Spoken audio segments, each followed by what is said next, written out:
Good morning, Miss Marilyn. Good morning, ma'am. Okay, Miss Marilyn, can you tell me about yourself? My name is Marilyn Ladugod, 36 years old. I am married and I have 2 kids. Okay, I have few questions for you to answer. So let's start. Why do you want to work as a maid? Ma'am, because I want to help my family. Okay, why you choose Malaysia when there is a lot of other country? Ma'am, for me, share is nice to work in. Okay, Miss Marilyn, can you repeat your answer? Why you choose Malaysia when there is a lot of other country? For me, Malaysia is nice to work in, ma'am. Okay, how are you qualified for this job? Because I am a hardworking person, ma'am. May I know what is your education level is? Uh, College level, ma'am. Okay, what is your recent working experience? A computer assistant, ma'am. Okay, have you worked abroad before? No, ma'am. Do you have experience of taking care of baby? Yes, ma'am. And whose My baby, baby you are taking care of? my baby and my employer's kids. Okay, how about elder or older people? Do you have the experience? Yes, ma'am. The mother of my employer, Elvira Sidico, her mother suffered a mild stroke, ma'am. Okay, so how old is the elder that you take care before? 5 years old, ma'am. 5 years old, okay. Do you have any other special skills? Yes, ma'am. Washing, ironing, cleaning, taking care of kids, gardening, and including massage, ma'am. Okay. Are you willing to learn new skills? Yes, ma'am. I'm going to learn more.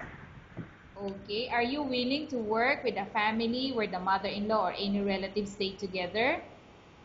Yes, ma'am. Really. Currently, are you still working now? No, ma'am. Do you know how to cook? Yes, ma'am. A little. Okay. So what sort of food can you cook? Filipino food, Can ma'am. Okay. Can you tell me what are those Filipino food that you can cook? Adobo, humba, tinola, paksiw, ma'am. Okay. Are you aware that you will have to do washing, cleaning, ironing, and cooking? Yes, ma'am. From all the house from all the household works like cooking, cleaning, ironing, and washing, which do you like most? Washing, cleaning, ironing, taking care of kids, gardening, ma'am. Okay. If ever you were selected to work in Malaysia, who will take care of your kids? My husband, ma'am. You are not allowed to use handphone or cell phone during working hours. Yes, ma'am. You are only allowed to use handphone after you finish all the works and when going to bed. Yes, ma'am. You are strictly needed to surrender the handphone to your employer in the morning, and your employer will return back to you once you're going to bed. Yes, ma'am. If ever your employer finds out that you're abusing of using your handphone and it's affected your work performance, your employer will confiscate your handphone and you're not allowed to hold it anymore. Instead, your Yes, employer will allow you to call to your family 3 times in a month. You're only allowed to bring normal phone and you're not allowed to bring smartphone. Are you agreed for the terms and condition? yes, ma'am. Are you agreed to the rules and regulation for the handphone? Yes, ma'am. How many years is the contract as you agreed and understand? 2 years, ma'am. Can you describe for me your ethics or your attitude?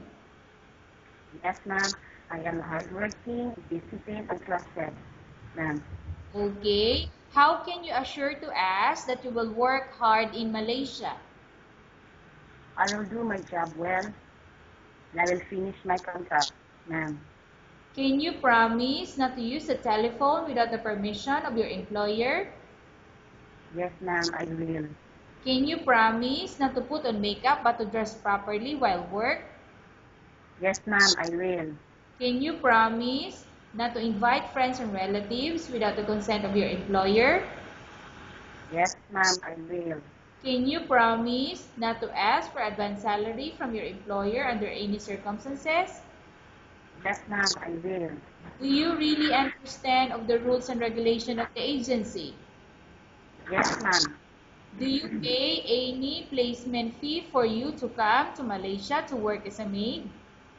No, ma'am. Do you have any history of sickness, example breast cancer or any other illness? No, ma'am.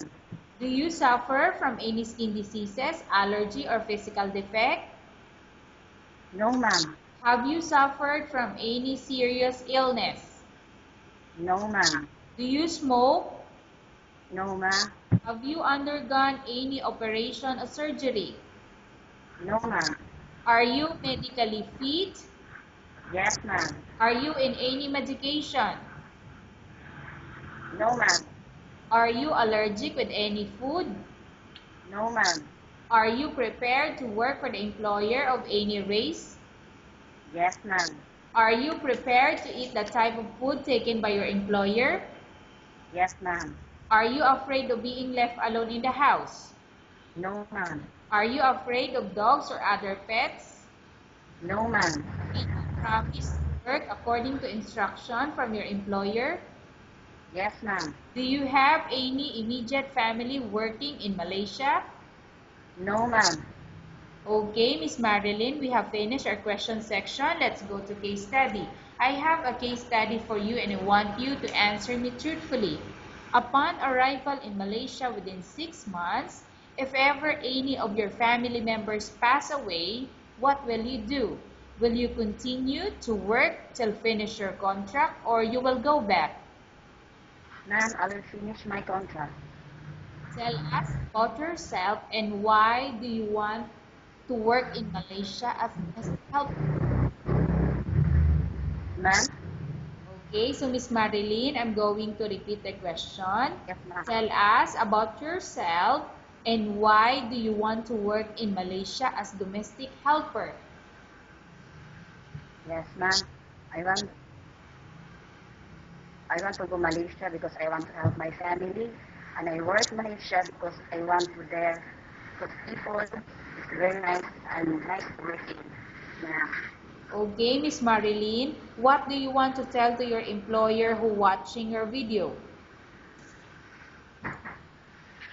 Madam, if you want to choose me, you won't regret because I am hardworking person and I do my job well and I am responsible and trusted, ma'am. Thank you very much. Okay, thank you very much, Miss Marilyn. We will update your agency if there's any selection made by the employer. Okay, ma'am. Thank you. Okay.